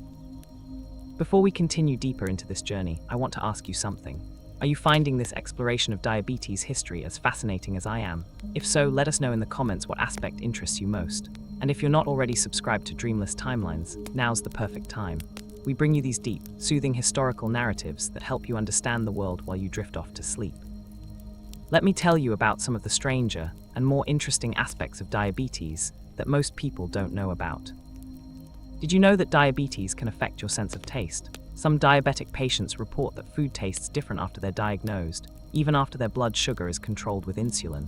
Scientists think this might have to do with how glucose metabolism affects the taste receptors on your tongue. Sweet things might taste less sweet, or bitter things might taste more intense. It's a weird side effect that nobody really talks about, but some diabetic patients experience it. Or here's another one: diabetic patients are more susceptible to certain infections, especially fungal infections. High blood sugar creates an environment where fungi like Candida thrive, so diabetic patients often struggle with yeast infections, athlete's foot, and other fungal conditions more than non-diabetic people. Before insulin, when diabetic patients had persistently high blood sugar, these infections were a serious problem. Insulin helped not just by controlling blood sugar directly, but by reducing all these secondary complications that came from high blood sugar. There's also this phenomenon called the dawn phenomenon, where many diabetic patients experience a spike in blood sugar in the early morning hours, between like 4 and 8 a.m. This happens because of hormones your body naturally releases in the early morning to help you wake up. These hormones cause the liver to release stored glucose, which makes your blood sugar rise. In non-diabetic people, the pancreas automatically releases extra insulin to handle this, so blood sugar stays normal. In diabetic patients, this doesn't happen, so blood sugar can spike significantly. Modern insulin pumps can be programmed to automatically increase insulin delivery during these early morning hours to counteract the dawn phenomenon, but back in the day, this was just another frustrating thing diabetic patients had to manage. Here's something really interesting. Some dogs can be trained to detect when a diabetic person's blood sugar is getting too low or too high. These are called diabetic alert dogs, and they can smell chemical changes that happen in a person's body when blood sugar goes out of range. The dog will alert their owner by pawing at them, barking, or bringing them a specific object. This can be especially helpful at night when a person is sleeping and might not notice the symptoms of low blood sugar. Some diabetic patients swear by their alert dogs, saying they've saved their lives multiple times by waking them up when their blood sugar was dangerously low. And get this, there's a condition called hypoglycemia unawareness where some diabetic patients, especially those who have had diabetes for many years, lose the ability to sense when their blood sugar is getting too low. Normally, when your blood sugar drops below a certain level, you feel symptoms: shakiness, sweating, confusion, rapid heartbeat. These symptoms are your body's alarm system telling you to eat something sweet right now. But some long-term diabetic patients stop experiencing these symptoms, so their blood sugar can drop to dangerously low levels without them realizing it. They might just suddenly pass out or have a seizure. This is scary and dangerous, and it's one reason why continuous glucose monitors are so valuable. They can alert patients even when their body's natural alarm system isn't working.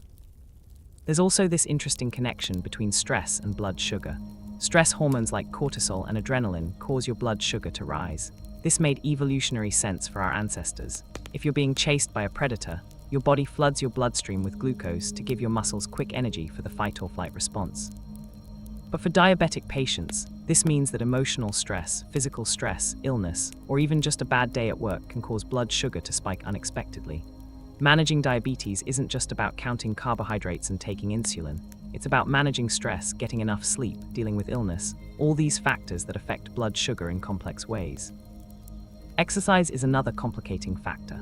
Physical activity usually lowers blood sugar because your muscles use glucose for energy, but intense exercise, especially anaerobic exercise like weightlifting or sprinting, can actually raise blood sugar in the short term because of stress hormones. So diabetic athletes have to carefully manage their insulin doses and food intake around their training schedules. Some professional athletes with type 1 diabetes have become really good at this. There are diabetic marathon runners, triathletes, even professional football and basketball players who have figured out how to manage their diabetes while competing at elite levels. All of this complexity, all these weird quirks and challenges of living with diabetes, have been discovered and documented over the past century. In 1922, doctors knew that insulin lowered blood sugar, but they didn't know about the dawn phenomenon or hypoglycemia unawareness or any of these nuances. Diabetic patients and their doctors have learned through experience, through trial and error, through careful observation and documentation. That learning process is ongoing. Researchers are still discovering new things about diabetes, about how it affects different body systems, about optimal management strategies, about why some patients develop complications while others don't. The more we learn, the better we can treat the disease. There's also growing recognition that diabetes affects different populations differently. The risk factors for type 2 diabetes vary by ethnicity. Some populations are more susceptible to developing diabetes at lower body weights. The complications of diabetes seem to affect different racial and ethnic groups at different rates. Understanding these population-level differences is important for providing better care and for understanding the underlying biology of the disease. And there's increasing awareness of the mental health aspects of living with diabetes. Managing a chronic disease is exhausting. It never stops. You can't take a day off from diabetes. Every meal, every snack, every physical activity, every stressful situation requires you to think about how it's affecting your blood sugar. A lot of diabetic patients experience what's called diabetes burnout, where they just get tired of the constant management and start neglecting their care. This is especially common in teenagers and young adults who resent having this disease that makes them different from their peers. There's also higher rates of depression and anxiety among diabetic patients. Is it the stress of managing the disease? Is it the biological effects of unstable blood sugar on the brain? Is it the fear of complications? Probably all of the above. Recognizing and treating the mental health aspects of diabetes is becoming an important part of comprehensive diabetes care. All of this brings me back to something I keep thinking about. The story of diabetes and insulin is not finished. We've made incredible progress, but we're still learning, still improving, still discovering new challenges and new solutions. Every diabetic patient today is part of that ongoing story. The data from their continuous glucose monitors, their experiences with different treatment approaches, their struggles and successes in managing the disease, all of that contributes to our collective understanding of diabetes. In a way, every diabetic person is a participant in a century-long medical experiment that started in that Toronto laboratory in 1921. Banting and Best asked the question, can we keep diabetic patients alive by giving them pancreatic extract? The answer was yes, but that led to 1,000 more questions. How much insulin should we give? When should we give it? What's the optimal blood sugar level to aim for? How do we prevent complications? How do we improve quality of life? How do we distribute this treatment equitably worldwide? We're still working on answering those questions. We're still refining the treatment. We're still learning from each patient, each experiment, each clinical trial. The race that started with Banting's late-night inspiration in October 1920 is still ongoing, except now it's not a race to discover insulin, but a race to perfect its use, to extend its benefits to everyone who needs it, and ultimately to cure diabetes so insulin isn't needed anymore. Let me tell you about something that connects all of this to current events: the COVID-19 pandemic and its effects on diabetic patients. When COVID-19 hit in 2020, doctors quickly realized that diabetic patients were at higher risk for severe disease and death from the virus. High blood sugar impairs immune function, making it harder to fight off infections. Diabetic patients were more likely to be hospitalized, more likely to need intensive care, and more likely to die from COVID-19 than non-diabetic patients of the same age. But there was also a weird connection in the other direction. Some people who got COVID-19 developed new-onset diabetes afterward. Scientists are still trying to understand why this happens. Does the virus damage the pancreas? Does it trigger an autoimmune response that attacks beta cells? Does severe COVID-19 infection reveal underlying diabetes risk that would have eventually manifested anyway? We don't fully know yet, but it's another reminder that infectious diseases and metabolic diseases like diabetes are interconnected in complex ways. The pandemic also disrupted diabetes care for millions of people. Routine doctor visits were cancelled. People with diabetes were told to stay home to avoid infection, which meant less physical activity and sometimes worse blood sugar control. Supply chains for insulin and diabetes supplies were strained. In some developing countries, insulin shortages occurred because of lockdowns and transportation disruptions. Some diabetic patients died not from COVID-19 directly, but from lack of access to their insulin and diabetes care because of pandemic-related disruptions. On the flip side, the pandemic accelerated the adoption of telemedicine. Diabetic patients started having video appointments with their doctors instead of in-person visits. They started sharing their continuous glucose monitor data electronically so doctors could review it remotely. This actually worked pretty well for diabetes care, which doesn't always require in-person visits. Some of these changes will probably stick around even post-pandemic because they're more convenient for both patients and doctors. The pandemic was also a stark reminder of health inequalities. Diabetic patients who were poor, who were racial minorities, who lived in rural areas, who didn't have reliable internet access, these patients had the hardest time accessing care during the pandemic. They had higher rates of both COVID-19 and diabetes complications. The pandemic exposed and exacerbated existing inequalities in healthcare access and outcomes. I bring up COVID-19 because it shows that the story of diabetes is always intersecting with broader social, economic, and health issues. Diabetes doesn't exist in isolation. It's affected by poverty, by food systems, by urban planning, by environmental factors, by infectious diseases, by healthcare policy, by technology, by global trade, by basically everything else that's happening in society. Understanding diabetes requires understanding all of these contexts. The discovery of insulin in 1921 was a brilliant scientific achievement, but deploying that discovery effectively requires dealing with all these social and systemic factors. That's true for every medical advance. The science is often the easier part. Figuring out how to translate that science into improved health outcomes for real people living in complex social systems, that's the harder part.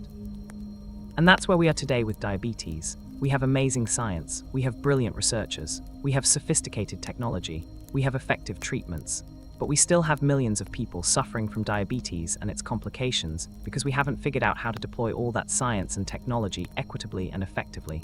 That's the challenge for the next 100 years of diabetes care. Now let me take you in a slightly different direction and talk about some of the strangest medical attempts to treat diabetes before insulin was discovered, because some of this stuff is wild. In the late 1800s, some doctors tried treating diabetic patients with opium, thinking it might slow down the metabolism and reduce sugar production.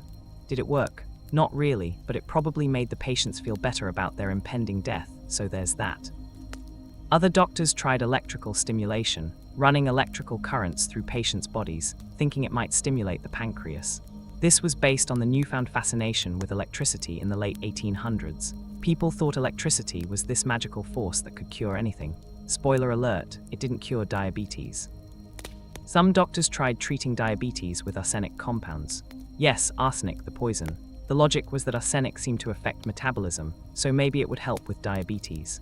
Shockingly, giving patients poison did not cure their diabetes, though it did sometimes kill them faster than the diabetes would have. There were dietary theories that were equally bizarre. Some doctors thought diabetic patients should eat only meat and fat, no carbohydrates at all.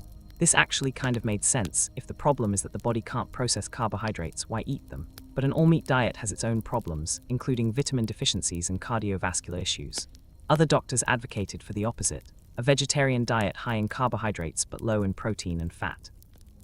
This made patients worse, but hey, at least they tried something. One particularly bonkers theory was that diabetes was caused by nervous exhaustion from modern life. The treatment, bed rest, just lie in bed and don't do anything stressful. Did it help? Well, it reduced the patient's physical activity, which probably lowered their blood sugar a bit, but it certainly didn't address the underlying problem of insulin deficiency.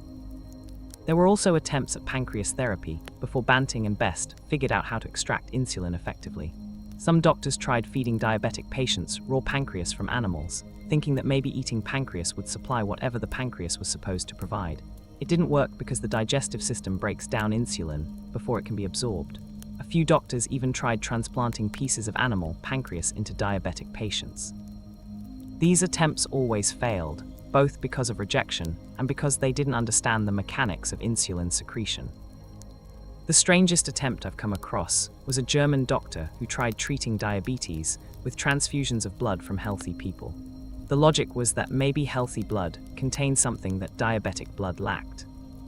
The transfusions sometimes seemed to help temporarily, probably because the healthy person's blood did contain insulin, but the effect wore off quickly, and repeated transfusions are dangerous for all kinds of reasons related to blood typing and disease transmission that they didn't fully understand back then.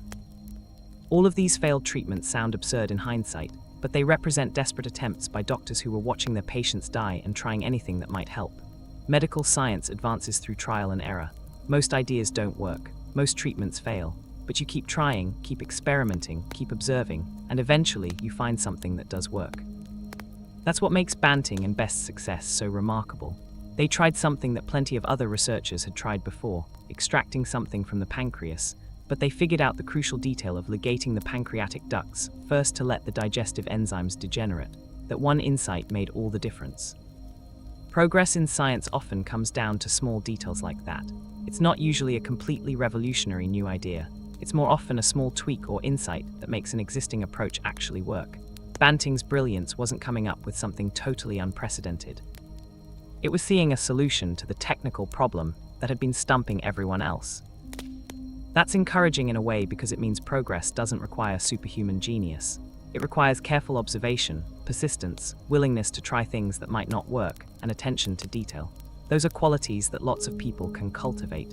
You don't have to be a once-in-a-generation genius to contribute to medical progress. You just have to care enough to keep trying. Let me tell you one more personal story that really drives home the human impact of the discovery of insulin. There was a young woman named Myra Blaustein who was diagnosed with diabetes in 1919 at age 9. By 1922, she weighed 32 pounds and was barely clinging to life on Dr. Frederick Allen's starvation diet. Her parents brought her to Toronto to try insulin therapy. Within weeks, she gained weight, her energy returned, and she was able to return to a normal childhood. Myra lived for 73 more years after that, dying in 1995 at age 85. She got married, had children, saw her grandchildren grow up. She witnessed the entire development of modern diabetes care, from crude animal insulin and glass syringes in the 1920s to human biosynthetic insulin and blood glucose meters in the 1990s. Late in her life, Myra was interviewed about her experiences. She talked about what it was like to be a starving 9-year-old child, hungry all the time but not allowed to eat because food was killing her. She talked about the day she received her first insulin injection and how within days, her mother was letting her eat real meals again. She talked about the overwhelming gratitude she felt toward the scientists who saved her life. But she also talked about the challenges. Managing diabetes in the 1920s and 30s was hard. She had to inject herself multiple times a day with big needles. She couldn't always control her blood sugar well. She experienced scary episodes of hypoglycemia where she nearly passed out. She developed some of the complications of long-term diabetes, including vision problems and neuropathy in her feet. Still, she considered herself lucky. She got 76 years of life that she wouldn't have had without insulin. She experienced love, family, career, travel, all the things that make life worth living. When she died in 1995, it wasn't from diabetes directly but from old age. She'd outlived many of her non-diabetic peers. Insulin hadn't cured her diabetes, but it had normalized her life expectancy. Stories like Myra's are why the discovery of insulin matters. It's not just an abstract scientific achievement. It's millions of individual lives extended, enriched, made possible.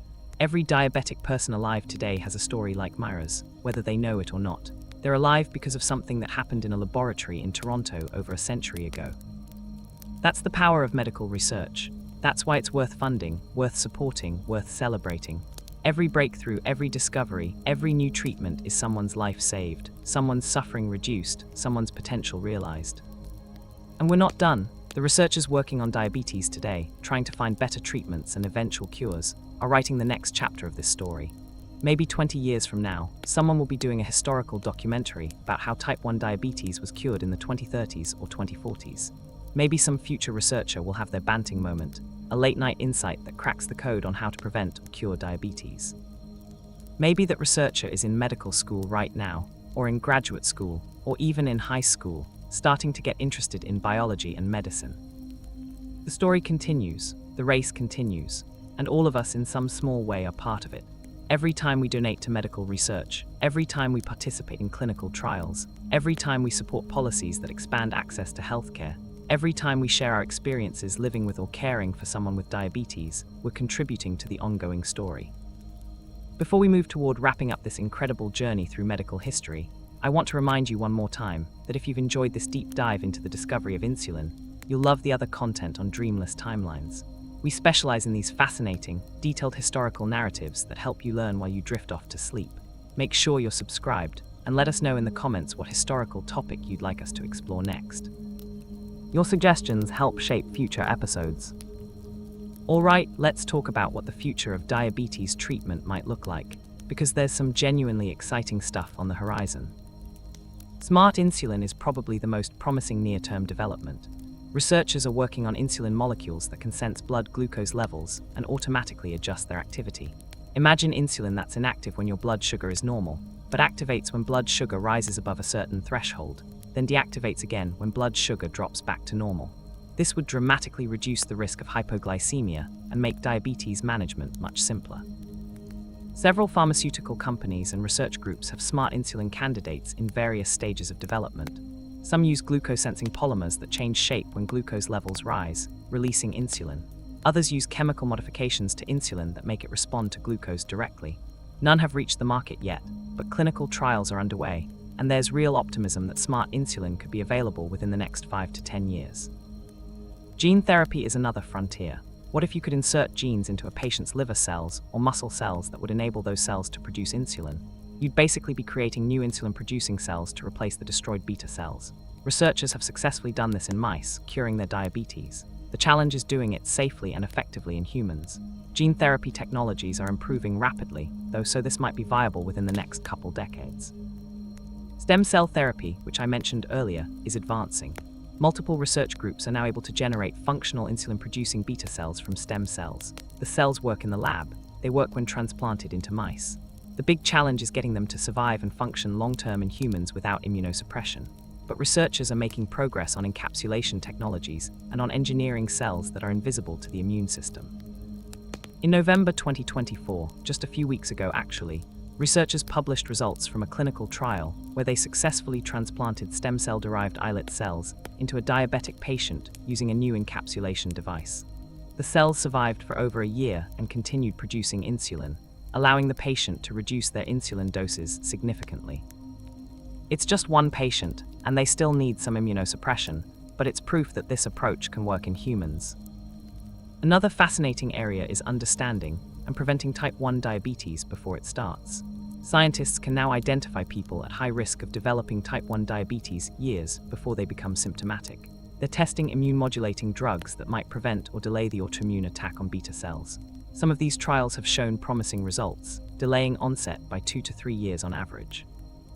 That might not sound like much, but for a 10-year-old kid, pushing diagnosis from age 12 to age 15 could mean 2 more years of normal childhood without diabetes management. For type 2 diabetes, the big developments are in understanding the complex metabolic and inflammatory processes that lead to insulin resistance. New drugs are being developed that target multiple aspects of metabolism simultaneously. The GLP-1 drugs I mentioned earlier are just the beginning. There are drugs in development that target fat metabolism, drugs that affect how the liver processes glucose, drugs that change gut bacteria to improve metabolic health. There's also growing recognition that type 2 diabetes can sometimes be reversed through intensive lifestyle intervention. Some patients who lose significant weight through diet and exercise can restore their insulin sensitivity to the point where they no longer need medication. This doesn't work for everyone, and it requires major lifestyle changes that are hard to sustain, but it's possible for some patients. Understanding why it works for some people and not others could lead to better targeted interventions. The role of the gut microbiome in diabetes is another hot research area. The trillions of bacteria living in your intestines affect metabolism in complex ways. People with diabetes have different gut bacteria populations than healthy people. Could we treat or prevent diabetes by modifying gut bacteria? Some researchers think so. There are clinical trials testing whether fecal transplants or probiotic supplements can improve blood sugar control in diabetic patients. Early results are mixed, but it's an intriguing possibility. Artificial intelligence and machine learning are being applied to diabetes management too. AI algorithms can analyze continuous glucose monitor data and learn an individual patient's patterns, then make personalized recommendations for insulin dosing, meal timing, and exercise. Some systems can predict blood sugar levels hours in advance, allowing patients to take preventive action before problems occur. There's even research into biological closed-loop systems that don't require external devices. What if you could engineer a patient's body to regulate blood sugar automatically using their own cells? One approach being studied is creating glucose-sensing cells that release insulin or insulin-stimulating signals in response to blood sugar. These could be implanted and would function like an artificial pancreas, but completely biological and internal. All of this research is expensive and time-consuming. Clinical trials take years. Many promising approaches will fail, but the pace of progress is accelerating. We're learning more about diabetes biology every year. The tools available to researchers, gene editing, stem cells, advanced imaging, computational modeling, are more powerful than ever. I genuinely believe we'll see major breakthroughs in diabetes treatment and prevention within the next couple of decades. Maybe not a complete cure for everyone, but significant improvements that make diabetes easier to manage and prevent the devastating complications. Maybe some form of diabetes will become preventable or reversible. Maybe others will become so easy to manage that it's no worse than wearing glasses or taking a daily vitamin. The trajectory is clear, things are getting better. Not fast enough for people suffering today, but better nonetheless. And that progress builds on everything that came before, starting with that sweltering summer in Toronto in 1921, when 2 determined researchers proved that pancreatic extract could save lives. Let me bring this story full circle by going back to where we started. That mother in a hospital corridor in 1920, watching her 12-year-old daughter waste away from diabetes. In the version of history where insulin was never discovered, that little girl dies. The mother buries her child and spends the rest of her life wondering if there could have been another way, if medicine might have found an answer if only it had more time. But in our version of history, the version where Banting has his late-night inspiration and follows through on it, that little girl gets insulin. She gains weight, she grows up, she lives. Multiply that story by millions. Millions of mothers who didn't have to bury their diabetic children. Millions of children who grew up, had careers, fell in love, had children of their own, experienced all the joys and sorrows of a full human life. Millions of years of life added to the human story because a few determined people refused to accept that diabetes was incurable. That's what makes the discovery of insulin one of the most important medical breakthroughs in human history. Not because it was the most scientifically sophisticated, plenty of later discoveries are more complex. Not because it cured diabetes completely, it didn't and still doesn't, but because it transformed a death sentence into a manageable condition for millions of people. Because it showed that diseases we thought were incurable could be treated if we were clever and persistent enough. Because it demonstrated that medical science, when done with humanitarian goals and shared freely, could dramatically reduce human suffering. The legacy of Banting, Best, Collip, and MacLeod isn't just insulin.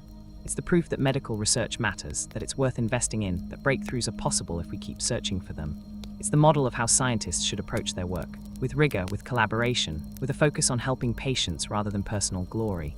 It's the principle that life-saving medical discoveries should be shared with the world rather than hoarded for profit. These lessons are as relevant today as they were in 1922, maybe more so. We're facing new medical challenges: antibiotic resistance, emerging infectious diseases, chronic diseases linked to modern lifestyles, mental health crises, environmental health threats. We need the same kind of dedicated research and humanitarian commitment that led to the discovery of insulin. We need scientists willing to work brutal hours for modest pay because they believe in the mission. We need institutions willing to share discoveries freely. We need societies willing to invest in research, even when the payoff might be decades away. The story of insulin proves that investment pays off. The initial research that led to insulin cost maybe a few $1,000s, primarily MacLeod's university budget for laboratory space and equipment. The return on that investment, tens of millions of lives saved over the past century, billions of years of human life added, economic productivity from all those people who lived rather than died. Scientific progress built on the foundation of endocrinology that insulin research established. You can't calculate a return on investment that large. Every dollar spent on medical research has that potential. Most research doesn't lead to insulin-level breakthroughs, sure, but we never know which project will be the next big one. We never know which late-night insight will save millions of lives. That's why we have to keep funding research, keep training scientists, keep supporting the infrastructure of medical discovery. And we have to remember the human side of it. Behind every medical statistic is a person. Behind every breakthrough is a patient who benefited. Behind every research paper is a scientist who cares about helping people. The story of insulin isn't really about pancreases and beta cells and blood glucose. It's about human compassion, human ingenuity, human persistence in the face of suffering. Frederick Banting could have accepted that diabetes was incurable. He could have stuck with his struggling surgical practice and never pursued that crazy idea. Charles Best could have enjoyed his summer vacation instead of working 16-hour days in a hot laboratory. James Collip could have kept his purification method to himself and tried to profit from it. The University of Toronto could have patented insulin and made millions. At each decision point, these people chose the harder, more generous, more compassionate path. They chose to help even when it cost them personally. That's the real lesson of the insulin story. Not the science, though the science is brilliant. The lesson is that we have the power to reduce suffering if we choose to use it. We have the knowledge and resources to tackle seemingly impossible medical problems if we commit to doing so. We can save lives if we prioritize human well-being over personal profit. Those choices are still in front of us today. We still have diseases that need curing. We still have suffering that could be prevented. We still have scientific puzzles that need solving. And we still have to choose every day whether we're going to do the hard work of trying to help, or whether we're going to shrug and accept that some problems are just too difficult. Banting and his colleagues chose to try, and because they did, millions of people are alive today who wouldn't be otherwise. That's a legacy worth aspiring to. That's a model worth following. As we drift toward the end of this long journey through the history of diabetes and insulin, I want you to think about the people in your life who have been touched by diabetes, whether you know it or not. Maybe you have a friend or family member with diabetes. Maybe you've encountered diabetic patients in your work. Maybe you are diabetic yourself. We're all connected to this story in some way because diabetes is so common, affecting hundreds of millions of people worldwide. Next time you encounter someone managing their diabetes, checking their blood sugar, taking their insulin, remember the history behind that routine act. Remember the little girl in 1920 starving to death because that was the best medicine could offer. Remember the desperate mother pressing her hand against hospital glass, watching her child die. Remember the young doctor who refused to accept that nothing could be done. Remember the sweltering summer of experiments and failures and breakthroughs. Remember the first injection, the first patient saved, the miracle of life restored. All of that history lives in every insulin injection today. Every diabetic person carries that legacy with them, whether they know the story or not. They're alive because of choices made a century ago by people who cared enough to try something difficult, something that might fail, something that had never been done before. And the story continues. Right now, somewhere in the world, a researcher is working late in a laboratory, chasing an insight that might lead to the next breakthrough. A diabetic patient is participating in a clinical trial, helping to test a new treatment that might help thousands. A doctor is learning better ways to manage diabetes complications. A policymaker is working on expanding access to insulin in underserved communities. A teacher is inspiring a student who might grow up to cure diabetes. The story is still being written. You're part of that story too, even if you're not a scientist or a patient or a doctor. Every time you support medical research, every time you learn something new about health and share that knowledge, every time you show compassion to someone dealing with illness, you're contributing to the ongoing human project of reducing suffering and extending life. That project started long before insulin and will continue long after. It's bigger than any individual discovery or researcher. It's the cumulative effort of humanity trying to take better care of itself. The discovery of insulin is just one chapter in that larger story, but it's an important one. It's a reminder of what's possible when smart, dedicated people work together toward a common goal. It's proof that medical miracles can happen, that death sentences can become manageable conditions, that diseases we think are incurable might yield to the right insight at the right moment. It's also a reminder of how much work remains. We've come so far since 1921, but we're not done. There are still diabetic patients struggling with the burden of daily management. There are still people dying from diabetes complications. There are still vast inequalities in who has access to quality diabetes care. There are still mysteries about why diabetes develops and how we might prevent it. The race that Banting started is still ongoing, and we all have a role to play in moving it forward. As you drift off to sleep tonight, I want you to carry with you a sense of wonder at what human beings can accomplish when we put our minds to solving problems that matter. Think about those 4 men in Toronto in 1921, working against the clock, dealing with failures and setbacks, keeping their eyes on the goal of saving lives. Think about the millions of lives that flowed from their efforts, the children who grew up, the families that stayed together, the human potential that was realized because diabetes became survivable.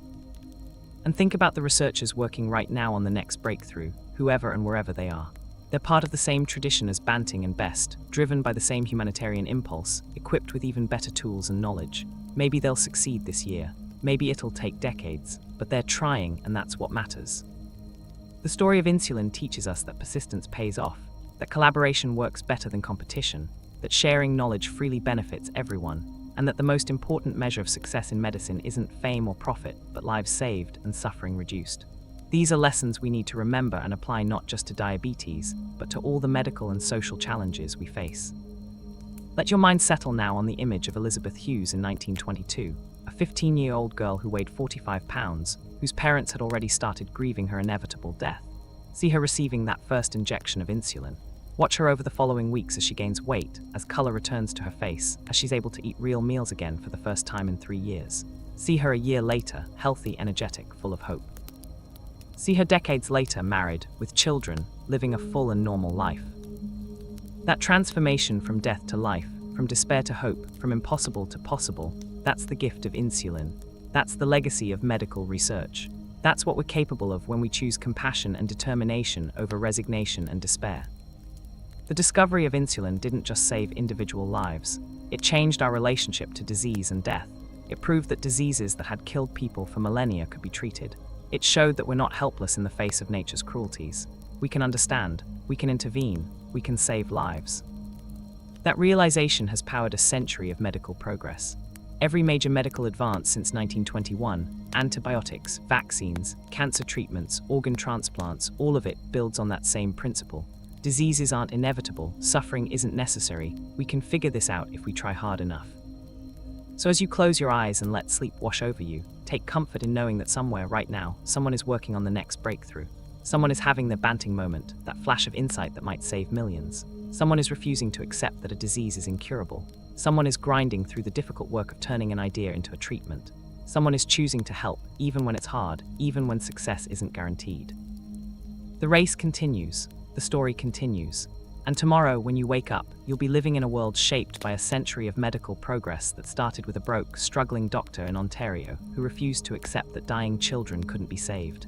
That's pretty amazing when you think about it. Sleep well, knowing that human ingenuity and compassion are still working to make the world a better place. Sweet dreams, and thank you for joining us on this journey through the fascinating, inspiring, profoundly human story of diabetes and the discovery of insulin. If you enjoyed this deep dive into medical history, please subscribe to Dreamless Timelines, leave us a like, and drop a comment about what historical topic you'd like us to explore next. Your support helps us keep creating these detailed, soothing historical narratives. Until next time, rest easy and dream well. The story of insulin is ultimately a story about hope. Hope that the impossible might become possible. Hope that suffering might be reduced. Hope that tomorrow might be better than today. Banting and Best had hope when they started their experiments in that hot Toronto laboratory in the summer of 1921. Leonard Thompson's parents had hope when they agreed to let their dying son receive an experimental treatment. Elizabeth Hughes had hope as she endured years of starvation, believing that someday, somehow, science might find an answer. That hope was rewarded, the impossible became possible, suffering was reduced, tomorrow became better than today. And that same hope drives medical research forward now, hope that will cure cancer, cure Alzheimer's, cure diabetes completely, cure all the diseases that still cause suffering. Maybe that's too optimistic. Maybe some of these problems are too hard. Maybe we'll never find all the answers. But you know what? Banting's contemporaries thought diabetes was too hard to cure too. They'd been trying for decades with no success. The smart money said it couldn't be done. But Banting tried anyway, and he succeeded. And millions of people are alive today because he didn't listen to the pessimists, because he trusted that persistence and cleverness could overcome seemingly impossible obstacles. So yeah, maybe we should be optimistic. Maybe we should have hope. Maybe we should believe that the next great medical breakthrough is just around the corner, waiting for someone to have that crucial insight, to do that critical experiment, to refuse to give up even when things look hopeless. That's the spirit of medical research. That's the tradition that Banting and Best established. And that's the legacy that continues today in laboratories and clinics and hospitals around the world, where dedicated people are working to reduce suffering and save lives, one discovery at a time. Let that thought comfort you as you drift off to sleep. The race for better treatments, for cures, for ways to reduce human suffering, that race is still being run by people who care, who are smart, who are persistent. And if history is any guide, they'll succeed. Maybe not today, maybe not tomorrow, but someday, because that's what we do. We solve problems, we help each other, we refuse to accept that suffering is inevitable. That's the human story, that's our story. And the discovery of insulin, this incredible journey we've explored together tonight, is one of the brightest chapters in that ongoing story of human compassion and ingenuity. Rest now, sleep peacefully, and know that the world is a better place because a century ago, some determined people refused to accept that dying children couldn't be saved. They tried, they succeeded, and the ripples of that success are still spreading, still saving lives, still giving hope. Good night.